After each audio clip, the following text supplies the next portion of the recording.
Welcome back, everybody, into Bill's Chat. I am Josh McCarty. With me, as always, is Luka. Luka, we took last week off just because, took 1 week off. Not a whole lot was going on with the Bills. But as we transition now into draft season, your favorite season of the year, I think we are going to take a look back at what the Bills have done and what the Bills are going to do in this draft. So I know the answer to this question before I ask it, but how are you doing? Doing good. The week off was nice. It almost created, from a content perspective, in that true reset, reshift, refocus to, as you said, my favorite season, although I know you also enjoy this season immensely, to the draft focus and all of that. And next thing you know, we will be live streaming our live show, our annual show, where we sit along with all of you who join us on that Thursday evening watching the draft. I'm looking at the calendar right now, Josh. It is exactly a month to the date right Love now. it. We are currently, for anyone transparency, we did not release this Monday morning like we normally do. We had to sit and adjust how we're doing this. So, we are here doing this now exactly a month to the date to the draft. And it's exciting times. As you mentioned, not much has happened between our last episode and now with the Bills. There were a couple things, CJGJ being signed as one of them, stuff like that. But I love that we're going to be sitting here now talking about future prospects, ideas, things like that, based on how we see the current roster breaking down. And I'm very, very excited to see what's all shaking up, because I will say this, based on mock season being underway and, the smoke season when it comes to insiders trying to get the scoop left and right, Josh, you hear names out there potentially falling well beyond where I think they should be expected to pick and stuff like that. And these are names that, I will say this, if they were to, and we'll obviously for the weeks to come be talking about these guys, if they were to fall into, we'll call it I don't even know the word to put this to make it sound interesting, but if Striking they are range. there you go. If they are in striking distance of the ability to get them as a Bills organization, Yeah. holy hell, we need to be on top of that, because seeing individuals drop into the early 20s that they are, and I go, that's a top 12 guy. Yeah, I know you just traded your two, which is extremely frustrating in this point in song and dance, but at the same time, make it happen to do it. So exciting times here with 1 month to go. Um, I agree. And I do wonder what that too is going to impact as far as what the Bills do. I think common thought is that will entice them to even trade back. And when we do our draft live show, leave us empty handed like we were the night that they did not take anybody and traded back to the second round and got Keon Coleman. Okay, here's what we're gonna do on this episode. We understand the draft is right around the corner. Luca and I, if you are familiar with us, ramp up our draft coverage, and we plan on doing that in the coming weeks, diving into the positions, particularly positions of need for the Bills, who they're going to be targeting with the first pick. But our idea for this show is we're going to bridge the gap between free agency and the draft. We're going to now do a roster reset. What could the Bills realistically spend their first round draft pick on now that the main free agency period is done? There's still going to be moves that happen. We understand that. There's still names out there that you recognize. We understand that. But I think for the most part, teams have spent the majority of their free agent dollars. And now we have an idea what this roster looks like. But before we get into that, I want to talk about a couple of things that happened around the league that I think do impact the Bills. First one being, Luca, last week Jalen Waddle was traded from the Miami Dolphins to the Denver Broncos, and that was a hot button name with the Bills at the trade deadline, with the story that came out that Brandon Beane wasn't willing to part with a certain pick. And I think since then it's kind of been squashed, and maybe Miami was never going to send him to Buffalo. But I think when you saw the return that the Broncos ended up giving for Jalen Waddle, which was a late one, a late three, in return for a late four, and obviously receiving Jalen Waddle, it made us all do the math. Okay, the Broncos got Jalen Waddle for a late one, a late three, and they got a four back. The Bills got DJ Moore for a late two, and they gave a five. They got a five back. Looking at it through that lens, while you and I both understand that a tie between the Bills and the Broncos would always go to the Broncos because the Bills would have to pay that AFC East tax. But in a hypothetical world where that trade was available to the Bills, how does that Jalen Waddle trade now make you view the DJ Moore trade? I I would say slightly better. It's one of those things where I don't think it's truly apples to apples in the sense of one for one, but also at the same time, you can have the discussion like it's apples to apples in the sense of there was a moment in time in which the Bills were interested in looking for Jalen Waddle for whatever you believe was truly capable when it comes to that trade at the deadline last season, that you just leave that for what it is. There was interest there and there was a rumored cost of which they were willing to pay. And from there, if you were, let's say, if we live in a reality where the Bills were able to get that acquisition taken care of, the Bills did get Jalen Waddle. Obviously, the season would have played out how it would have, so on and so forth, but they would have still had that player going into this season now, which is then what brings us to the DJ Moore situation.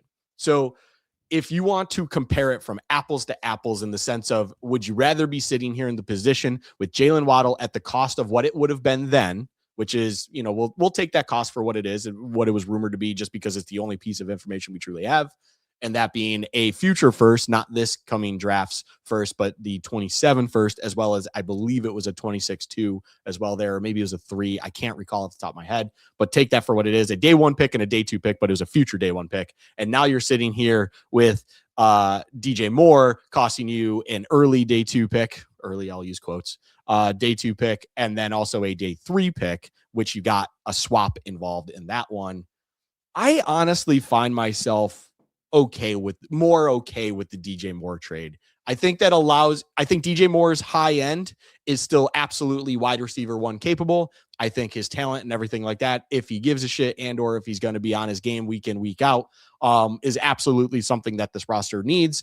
And I think Jalen Waddle has that capabilities for the most part, but I actually would say I take DJ Moore's high end absolute best a touch above a Jalen Waddle. I think there's just more in DJ Moore's bag. I think just as an absolute athletic freak that he is, I think he can just provide a couple things more that move him a little bit further in this discussion when it comes to 1-for-1 players.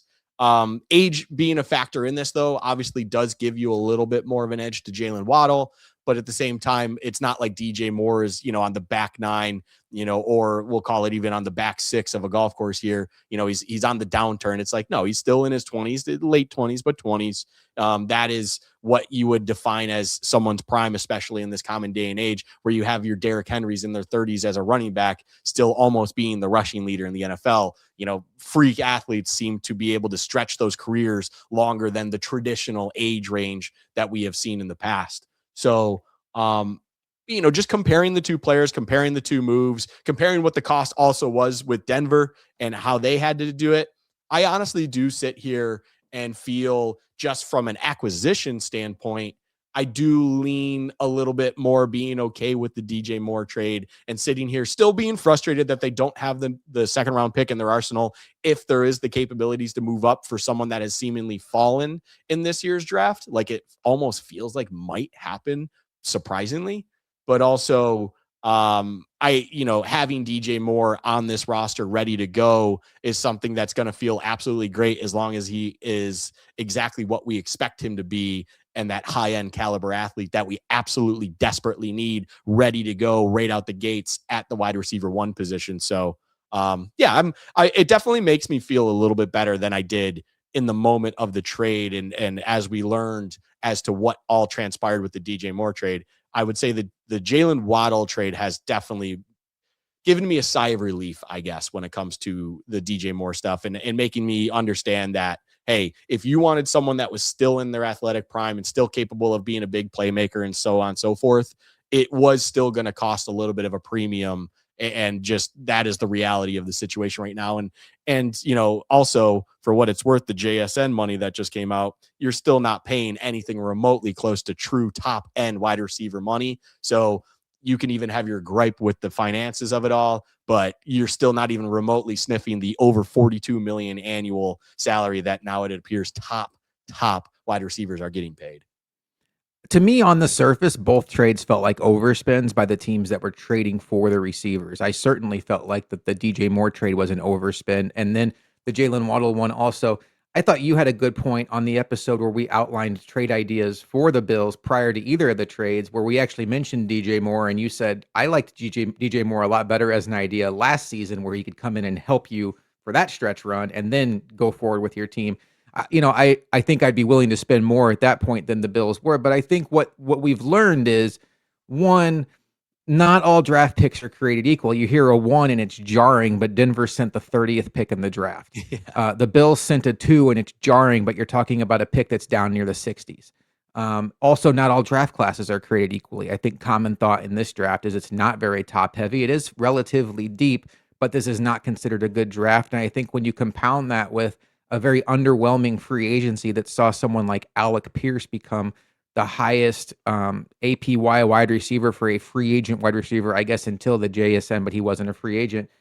You saw Mike Evans get the bag. You saw, George Pickens get tagged, so he wasn't available. I just think that if you wanted to add a significant contributor without a bunch of warts around him, these were the names you could go for. And I know that the pushback is going to be, yeah, well, look what the Steelers gave up for Michael Pittman. But when we went through our receiver options episode, there's a reason why Michael Pittman didn't really interest either one of us. He's not a number one wide receiver. I think Indianapolis has told you as much by trading him and bringing back Alec Pierce and prioritizing Josh Downs and building around the other guys. I think he's a fine player, but I don't think he's going to be the difference maker in Pittsburgh that the Bills or the Broncos are hoping that DJ Moore or Jalen Waddle are. So I thought that was interesting, something to kick around. I'm with you. I think gun to head, I would pick Jalen Waddle over DJ Moore. I don't think it's that far apart though. And I think both of them are coming off of disappointing seasons where, DJ Moore fell behind in the pecking order, but you can certainly understand why. A new regime there. They drafted Luther Burden. They drafted Colston Loveland. They inherited Rome Odunze, who was a top 10 pick last year. So it just made sense that they would prioritize those players over a guy like DJ Moore. And then in the case of Jalen Waddle, I say disappointing seasons. I know you look at the stats and you see that Jalen Waddle had 900 or so yards, 5 touchdowns, but when you factor in the fact that Tua played the majority of the season, Tyreek Hill only played in 4 games, I think people had a little bit more expectations for him. So I think both the Broncos and the Bills are kind of banking on these players, coming back to their normal level of potential, where you saw Jalen Waddle put up big numbers with Tua. You saw DJ Moore put up 1,300 yards with Justin Fields, and it'll be fun to track. But that transitions me into our first topic tonight, Luka. With the Bills having already spent a second-round pick and big money on DJ Moore, they did bring back Mecole Hardman. They have yet to make a move as far as trading away Keon Coleman. They did release Curtis Samuel, but they have Joshua Palmer and Khalil Shakir taking up a decent amount of their cap space. Do you think, as the roster currently sits, that wide receiver is in the conversation or realistic at the first pick? Oh, okay. From a understanding, not how do I put this? There's 2 trains of thought to this question. One, do I think the Bills have interest at wide receiver in the first round at their current position? Yes. I think that is absolutely an interest. I think there are intriguing enough prospects that I think of this draft class, you always hear about with being first round graded talents. And there's whatever X number of players that through the process, they highlight as first round grade. And Bean always preaches that he would never take someone in the first round that they do not have a first round grade talent assignment to.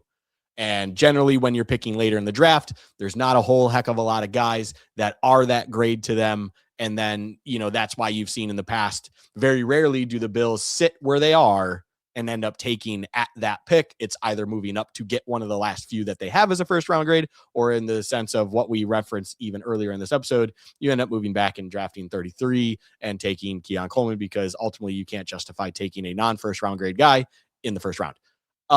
So from there, although he might have made a comment that he was a first round grade guy and they just knew they could get him there, but I digress on that point. I think there's enough talent right now in this draft where you have wide receiver prospects that would be first round grades, and you're just going to hope that draft day comes and the board shuffles in a manner you like. That is, though, the caveat of what I will go with. at their current position in the draft, do I believe, in my eyes, there will be a receiver worth a first round grade at that position, or even, let's say, plus minus in 3 picks? No, I do not think there's a guy, because I think there's a true crop of first round guys, and then there is a serious plateau before then you get to the remainder of the class. And from there, that's where I could honestly, genuinely believe we see a good rush on receivers in this draft coming up. We're a month out, so who knows? And, we will be paying attention to expert mocks, because some people actually have a know and are starting to piece together in their mocks where they believe things go. And through our own little fun research through the X machine and everything else, we'll figure it out. But as it stands right now, feels like you're going to have a little bit of a run and situation at wide receiver. And then I bet you'll see a big lull in the draft where you don't see receivers being taken because of that plateau. So it's kind of one of those things where, as the Bills currently sit in the pick that they are, do I think they absolutely would wide receiver as a position be one that they would love to address in that spot? Yes. Do I think it's realistic? That is remaining to be seen, because that is, there is a player that now, or players, honestly, that you're starting to see things come about. And all of a sudden, with people who actually are insiders, who have the, pulse on the situation, you're seeing receivers, move up, move down, move all over the place in that first round, that I would genuinely believe the Bills would have a first round grade on. And you're seeing some guys that are even falling into that early 20s, which is where that's when you're going to see Brandon Beane get very itchy and try to potentially address that if he can, because that's, to me, where if the board works in a certain way and you have the capabilities of getting someone, you're like, hey, we were top 15 on this guy. We were, we love this guy. We expected him to be there, but all of a sudden he's sitting here where we can, you can jump to attack. And then from there, you have reshaped the receiving core in your room immensely, where you can feel a lot better about yourselves, both doing it through a proven commodity that is DJ Moore, but finally address it with a premium pick and do something that you haven't done other than Keon Coleman, and you've seen what it is, but fill the cupboard with young and development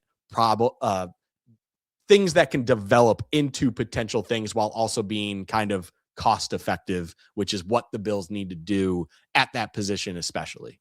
See, that last part you said, fill the cupboard, that's where my brain's at, because I think when you look at the 2026 Bills with what they have now, I do think they have a defined top 3. You have DJ Moore, you have Khalil Shakir, and you have Joshua Palmer, for better or worse.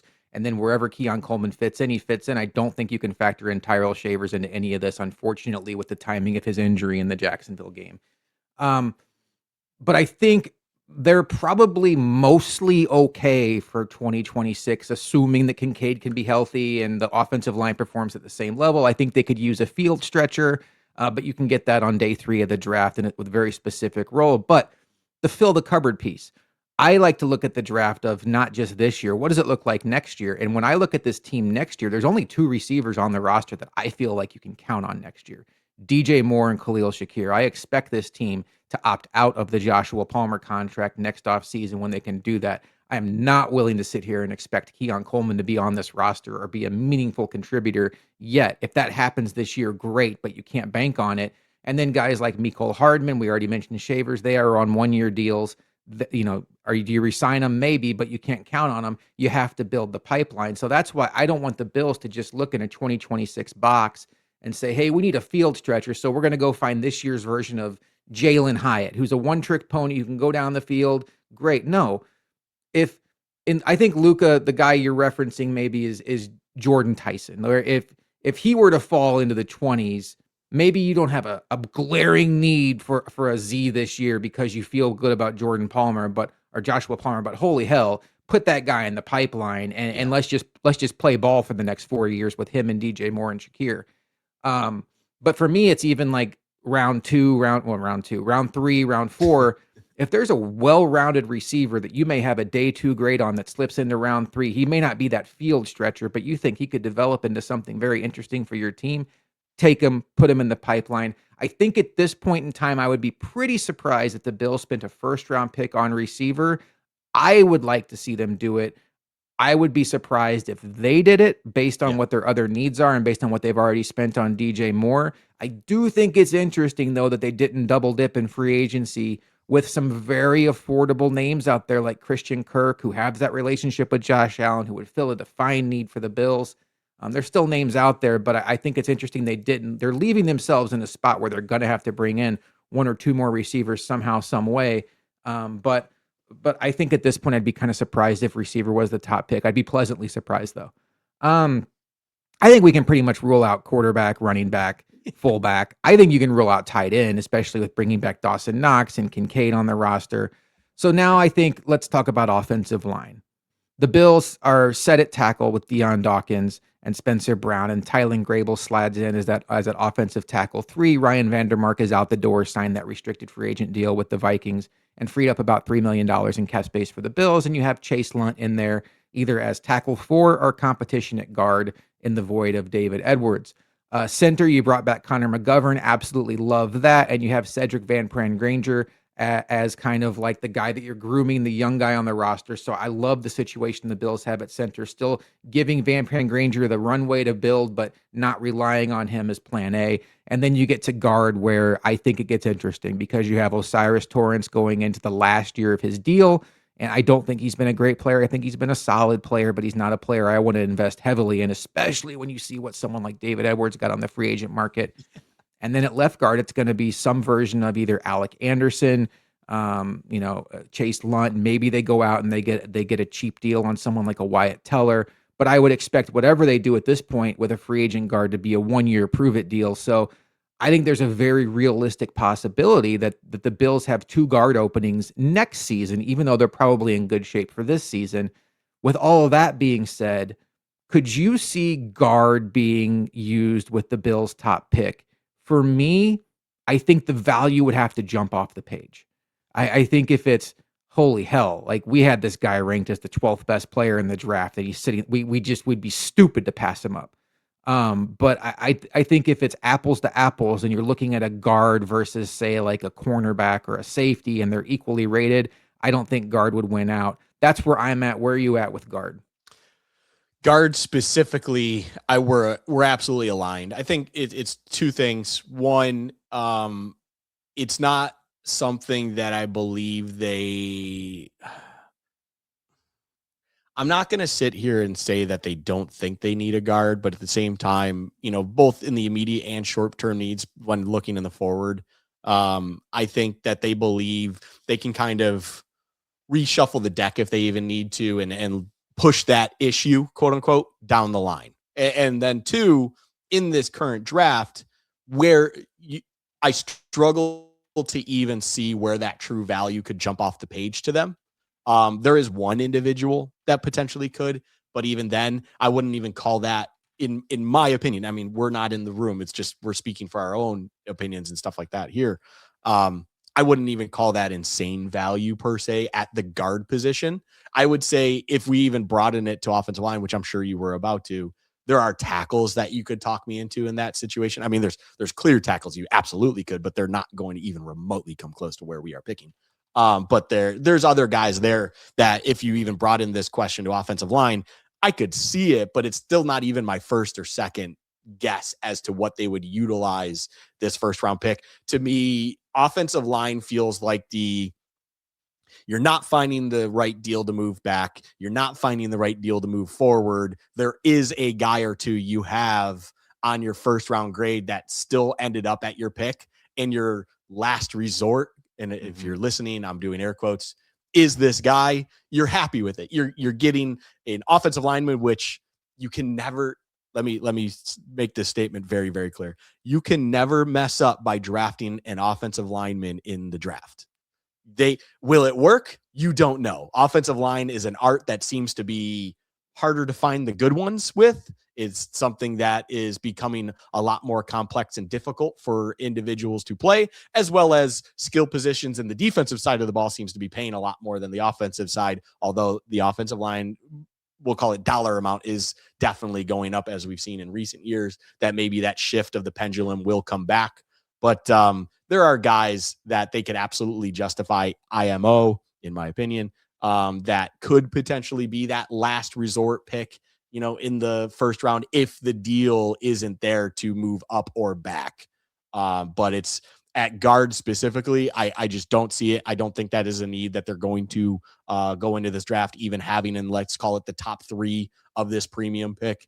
And then from there, if you even brought in it to offensive line in general, I again still don't put that in the top 3. I think, we mentioned receiver already. That would be in the top 3, in my opinion. Corner is another good one. I mean, we haven't even addressed edge yet. Not that people are probably going to want to hear about that, but ultimately, I think there's other premier positions that you're looking at with this first round pick, and even moving up or moving back plus minus 3, that I would say rank above the offensive line group as a whole.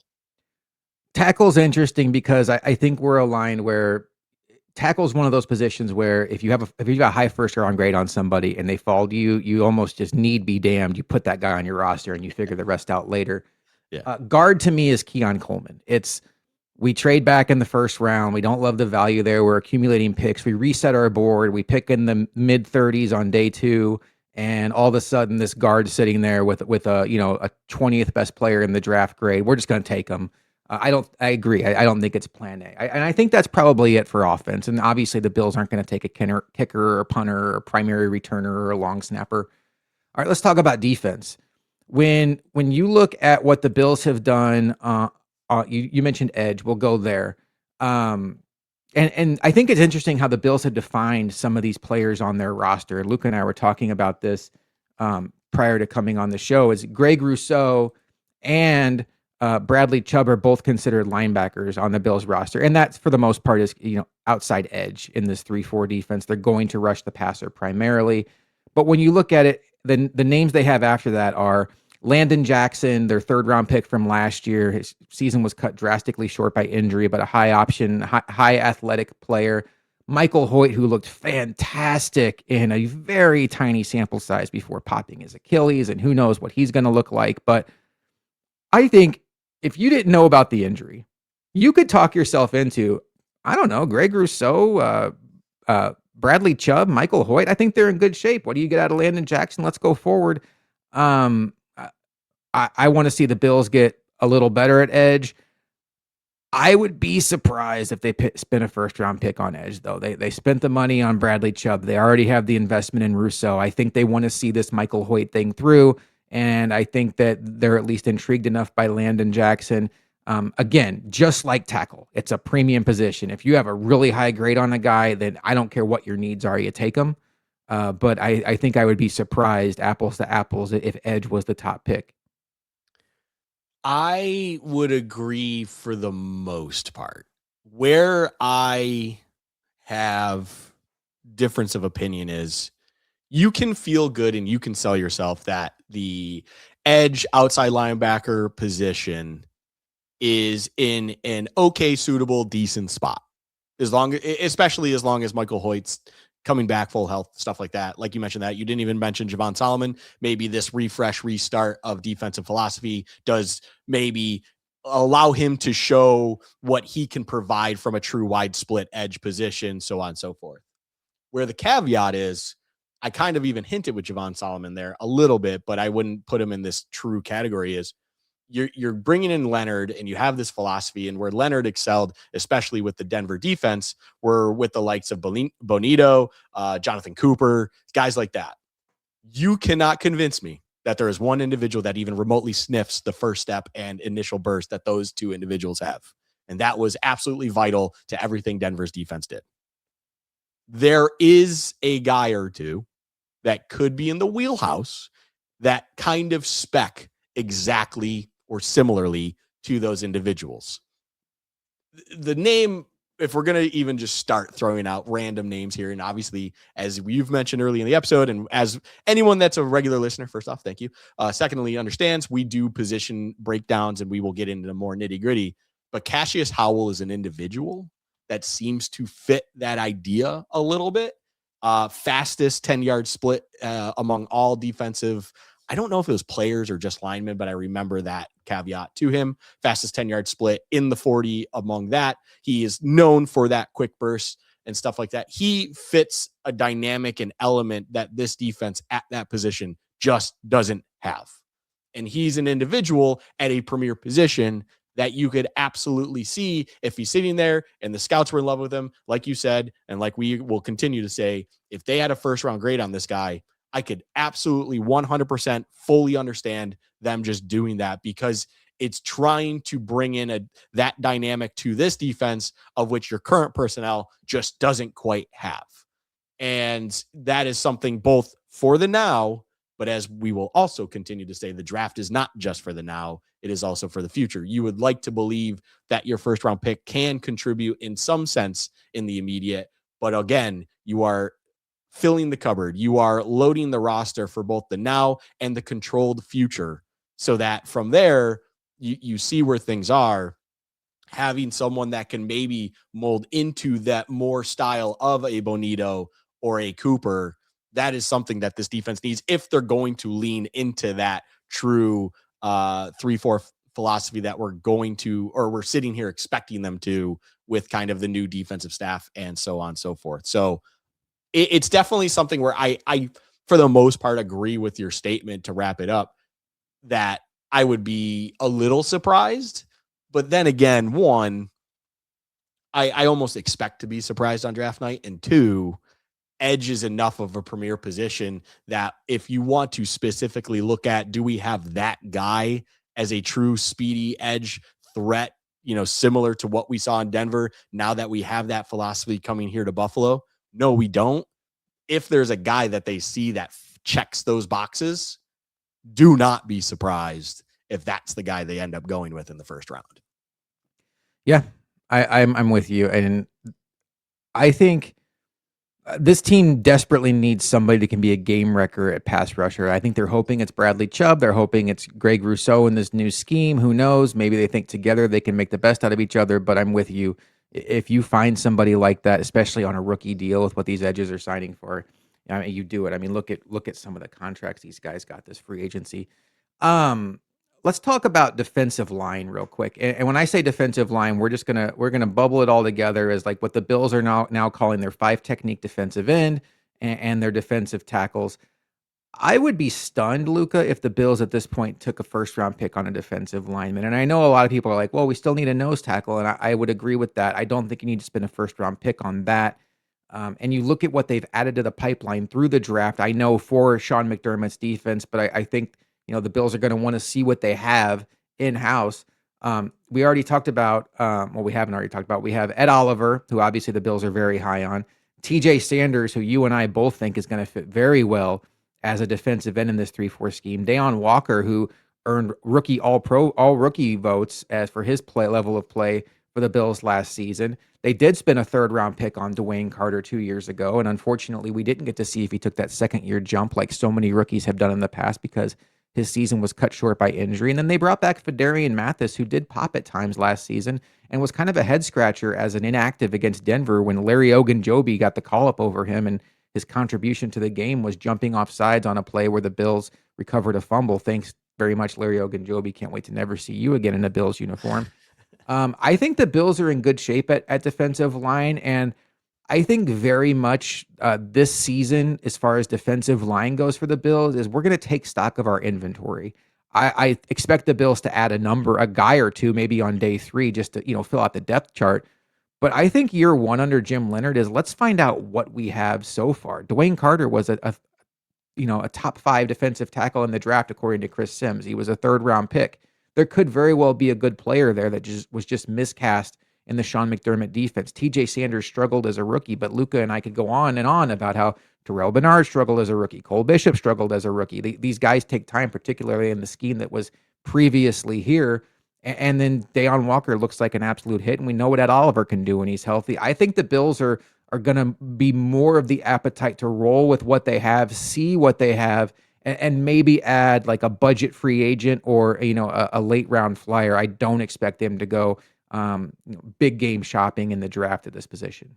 Yeah, we'll call it the interior 3 on the D line. You made your bed with that when it comes to filling the cupboard last year. You look at what they did last year in the draft. You look at what they've had even before then. You evaluate the roster. If there's one position I would be absolutely confident in the first round they would not be taking, that isn't quarterback. it would be this. I don't see where it makes sense, both in the draft and kind of prospect pool, but then on top of it, just when it comes to purely how to utilize this asset and everything like that. When you evaluate, hey, we don't have a nose tackle, it's like, guess what? You can probably find a guy in the free agency pool for vet min or a little bit more that could fit your now, do it now philosophy. And then you just take your day 3 flyer on a what is it, like Bobby Jamison Travis, just a big guy from Auburn who's like, that's clearly what he is an early downs nose tackle, and you got him at pick 230. Like you don't need to be addressing this position, with a premium asset at all. You've already done that. You've already kind of completely filled that cupboard.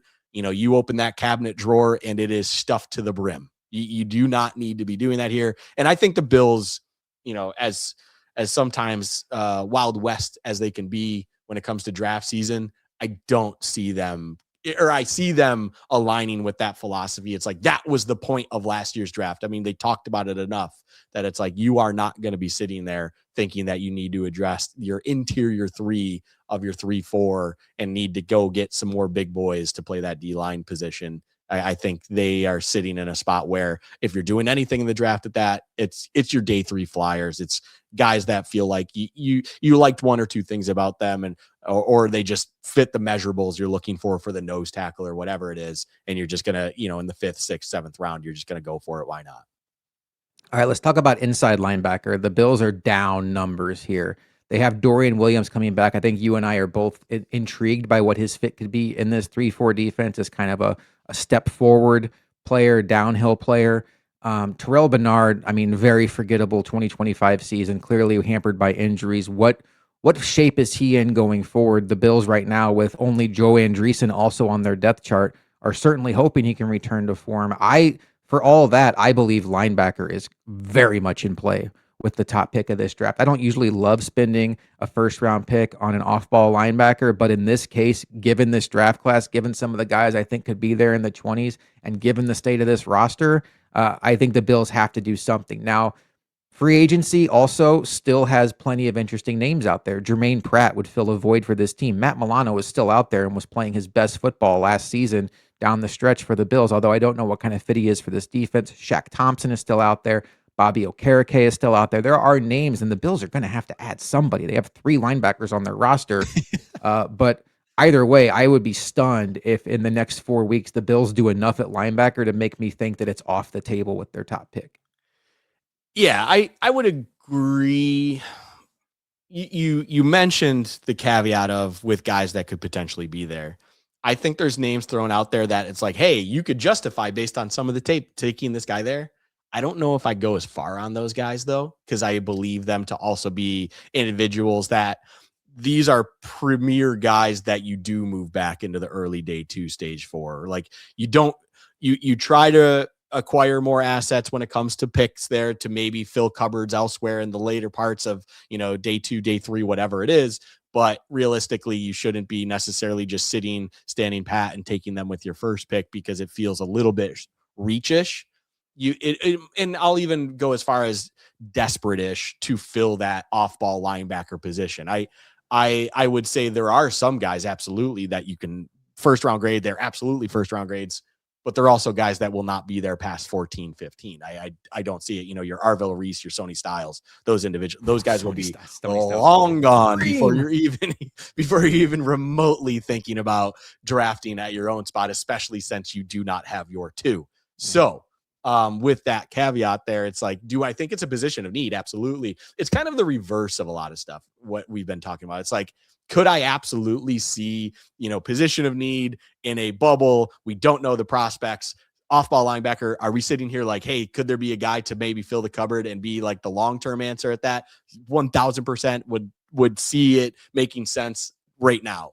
Are there the personnel, though, now in the draft that makes sense at where they're currently at, that it would make sense in the first round? No, that is just my opinion. Things like that. I know there is a huge contingent of individuals out there that love your Jacob Rodriguez kinds of types. I do love Jacob Rodriguez.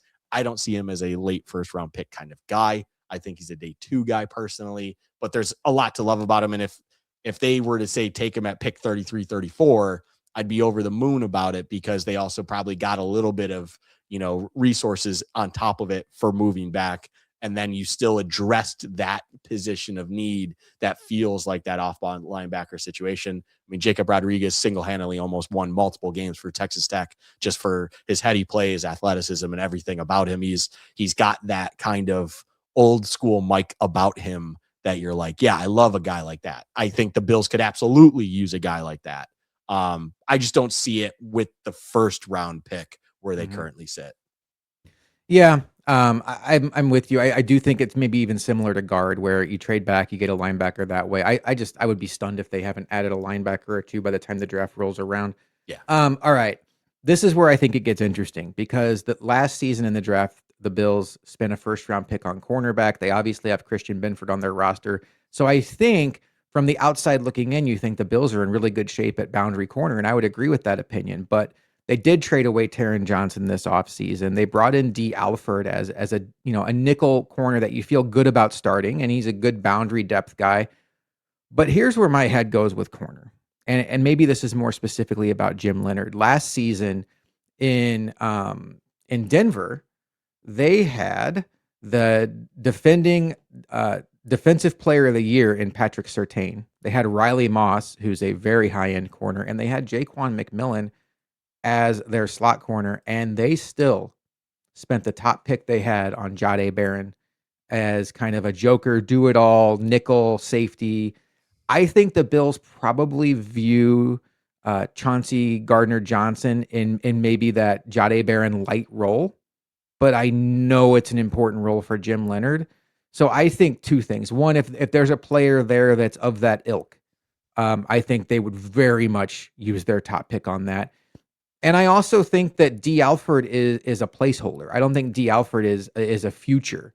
And I think if they identify somebody that can be their next Taron Johnson and the nickel corner for the next 5 to 10 years in this defense that identifies as somebody that Jim Leonard views as a good coverage player, I think that's very much in play. And it's important to realize that Jim Leonard also played defensive back in his career. The way they prioritized it in Denver, the way they just kept throwing resources at it, it all needs to be in sync, pass rush and coverage. I think don't be surprised if the first pick in this draft for the Bills is a corner. This corner, and even we'll roll it into the other position, but we're now getting in the territory of where value makes sense at where they're picking as well. This is where now you're starting to talk. Not only does it feel like a position of which it's worth taking another one, putting it into the cupboard, figuring it out. I mean, it's not worth saying both your starting boundary corners, for what it's worth, are known to miss time for whatever it is, for whatever reasons. Not saying they're not dogs as well, because they've both played through things as well. Christian Benford a little bit more noteworthy on that point. So it's something worth to be said in this discussion. And then on top of it all, it's such a premier and important position for multiple reasons, for packages, for just your base sets, for trying to do different things when it comes to perceiving different ideas that you're trying to throw across there, whether you're doing man concepts, zone concepts, all these. There's a lot of different things that defensive backs are asked to do in the league. And some guys just might fit certain responsibilities better than others. And they have evaluated, I am sure, what they have currently in house. And you can never have good enough guys out there in the boundary, and you can never have too many guys out there to cover in the boundary. We talk about it all the time when they come to missing time. It's like, if one of these guys misses time, where are you going? And it's head scratching. And you even lost guys like a Cam Lewis, who you're like, at least he can be a break glass in case of emergency, reliable option to put out there and just cover space and take time and do what he needs to get you out of a game. You don't have those individuals as it stands right now. And you scratch your head, and then all of a sudden you could have an Avion Terrell sitting there at your pick. You could have a Colton Hood, some guys that it's like, I mean, these are probably first round guys, and you're just sitting there, and it's like, does it hurt to have yet another first round graded talent at corner in the building? Absolutely not. If you get hurt and these guys need to pick up bigger roles, is that a problem? It's better than the alternative. And it's just, it checks a lot of boxes and why it makes sense to do that at this position. And the cherry on top is just the importance and the history that it feels like a Jim Leonard defense has, and the responsibilities of DBs, that it's like you need to get high end capable individuals in the building that can take on these responsibilities. And for the Bills, they don't have that many guys that kind of fill that entire philosophy and idea as being a high end capable individual to play the corner position, that it's like getting another individual, if the value makes sense, sitting there in the first round. I would not be sitting there on draft night complaining about it whatsoever if all of a sudden it's whatever pick it is and it's like, hey, Avion Terrell, you are a Buffalo Bill. It's like, cool. We got another premier feeling corner in the building, that it's like you're going to be able to be doing more things and capable of doing more things for years to come now, because you have another premier position player that can play at a high end potentially in the building and doing what they do. So I don't hate the idea of taking corner in the first round ever, for what it's worth. And this is another year where it feels like the value might match up doing it anyways. And I'm not going to sit there and complain about it, because that's the reality of the NFL. And you need corners. You need corners that can play high end minutes, and you need corners that can play at a high end level. So taking one in the first round is not a bad thing ever. And no team learned harder lesson last season than the Bills, who were down Max Harrison in the playoffs, and they lost Trey White for one play. And Sean Payton went after him in the final 2 minutes when the Broncos were down by 4, and went right at Dane Jackson for the game-winning touchdown, or game-tying touchdown, because the Bills did end up taking that game to overtime. So, yeah, I mean, all it takes is one play, and who knows how. And the Dorian Strong piece of this, like, nobody knows. I don't think you can count on him. The Bills certainly have more intel than Luka or I do. But, based on what's coming out of the Bills, it doesn't seem like that's a guy that you wouldn't necessarily be counting on, although what a shame to have his career cut short if that's the case. Let's talk about safety real quick. That's the other position here. They have Cole Bishop, who absolutely blossomed last season. They did bring in Chauncey Gardner-Johnson, who I think is going to be kind of a hybrid safety / nickel corner, and gives them the flexibility to give it a year to breathe if they don't have the right safety option there in the draft. I also like what the Bills did by bringing in Geno Stone as kind of that depth piece to give you someone there. And then they still have Jordan Hancock as your developmental option, which to me is the perfect way to build a safety group. You have your defined stud in Cole Bishop. You have your starter, who is a starting level player who plays at a very high level in CJ. And then, you have veteran depth in Geno Stone, and you have the pipeline guy in Jordan Hancock. I think they're in great shape there. But the caveat be Jim Leonard played safety, and if you can find a blue chipper, by God, make it a blue chipper. Plus, I think based on the conversation we just had at cornerback, I think there's a chance that the guy they identify in this defensive back that could fill that multitude of roles is listed as a safety, but he's gonna come in and do multiple things for the Bills. So no, I would not be stunned if the former safety Jim Leonard is pounding the table for a safety in this draft, because CJ is on a 1-year deal. So is Geno Stone. And I don't think that Jordan Hancock, despite some of his flashes last year, is somebody you can just assume is going to be the answer a year from now. Yeah. First and foremost, the Bills are not sadly going to move up to the point where they can take Caleb Downs. That would be great. My sad thing, I'm just going to be pounding this, is how pissed off I'm going to be on draft night when we hear that Caleb Downs is either a Chief or a Bengal. That is going to absolutely drive me up a wall. The rest of the safeties that would be in play for the Bills, I will say there's a lot of spicy candidates. I don't want to say a lot. There's a couple at least that it's like, if I hear the Bills take this name in the first round, I will be very intrigued in a positive manner. I think there are individuals that they're unique. They are fun. They can fit a multitude of roles. They can be moved around like a chess piece, and it makes sense as to why it moves them into the true first round. I will say a guy like Dylan Thieneman was someone that I thought was absolutely in play for the Bills. And then all of a sudden he had the combine that he did, and he looks the way he does, that it's like, I don't even know how that guy gets out of the late teens, especially with considering the teams that are in there. I mean, to me, he feels destined to be a Minnesota Viking for what it's worth. Watch out there. Spoiler alert, in our mock draft, that could be end up where he goes. So it's one of those things where, though, like him, I'm going to have to learn how to say this guy's name, but Emmanuel McNeil Warren, I believe is what it is. He's also one that people are interested in, intrigued by, trying to figure out where he goes, things like that. I've seen him all over the place when it comes to insiders and understanding where he could potentially go. But at the same time, he's someone that I would say is absolutely probably on the Bills' radar because of his unique skill set and athleticism.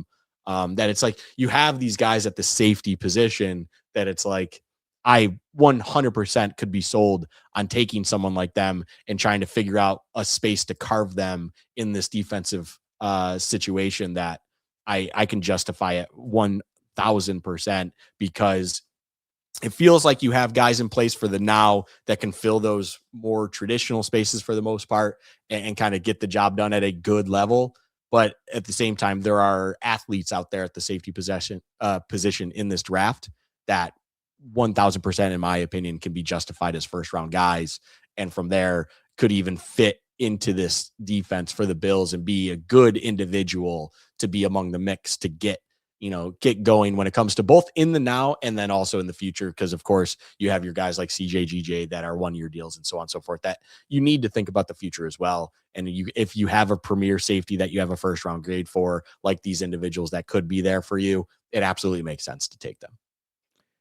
So that is it. Those are the positions we think that the Bills could be looking at in the draft with their top pick. And now Luka and I will then take these next few weeks to break down those positions and more as we get a closer look at this draft class. It's also top 30 visit season. And Luka, as we were recording this 4 minutes ago, Ryan Fowler, college football analyst, says the Buffalo Bills will host Texas A&M wide receiver Casey Concepcion for a top 30 visit. Source confirmed. Historically speaking, we know how much those top 30 visits mean to Brandon Beane.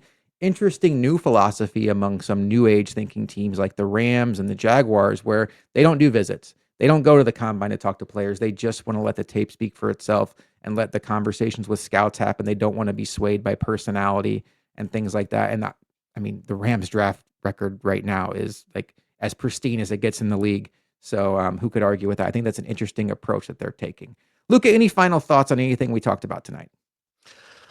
Not that we talked about tonight, but I'm so damn excited to start breaking down individuals, players, where we think they could go, even getting into the thick of it and going into the deep parts of things where we talk about individuals we believe could be, dart throw candidates that have high end potential or even fun potential, we'll call it, that maybe they, carve out a good NFL career, because we have history that both has worked in the positive and the negative in that light. And it's always fun to put it on record and have fun with it, because then by the time we get to draft night and weekend, we look forward to days 1, 2, and 3 as we see where these guys end up. And hopefully all the ones we love the most end up being Bills, so that we can be extra excited about that player's potential being on the team of which we love. So love this season, love this time of year, and cannot wait for us to be enjoying a wonderful draft night once again, Josh. I am with you, and it is that time of year, and it's great sports time of year. You have Masters around the corner, I think. Yeah. Baseball starting up this week. The Sabres are a wagon, and that's not going anywhere anytime soon. Yeah. And then you have March Madness. I think I may have already said that, and then the draft. So it's not football season, but it's pretty damn good. All right, well, Luka and I will be back next week to start our in-depth breakdown of the draft. Position to be determined. Just stay with us on Twitter. We'll let you know what we're planning on doing. We'll roll out the schedule for you. And it all is going to culminate with our live draft coverage. Is this our 4th year doing this, Luka? Sounds right. So I believe you are correct with that. 4th annual. Yep. Kyer Elam, Kincaid, Coleman. Kind of. Coleman. Who? 5th year then, because we did Harrison too. Oh yeah. Were we on? We weren't Kyrie. We were Kincaid. Kincaid was our first year. Yeah. Kincaid. Okay. we were doing Bill's chat for Elam, but we weren't live. All right. Well, hey, there we go. All right. Well, for Luka, we'll figure out the history. It's all there. Go back and listen. We'd love you to. Luka had a wild reaction when the Bills traded out with the Chiefs and they took Xavier Worthy. It went pretty viral in Kansas City. For Luka, I am Josh McCarty. If you are watching on YouTube, please take a moment to hit that like button and hit that subscribe button. We would really appreciate it. If you're listening to us on Spotify, Apple, wherever you are, please like, rate, review. All of that helps us out so much in the algorithms. We have seen so much growth this past year, and it's all because of you, the listener, the viewer. We appreciate you all so much, as we are just two Bills fans like you that are putting out this content, and we appreciate the fact that you appreciate what we do. And we will talk to you next week on Bills Chat.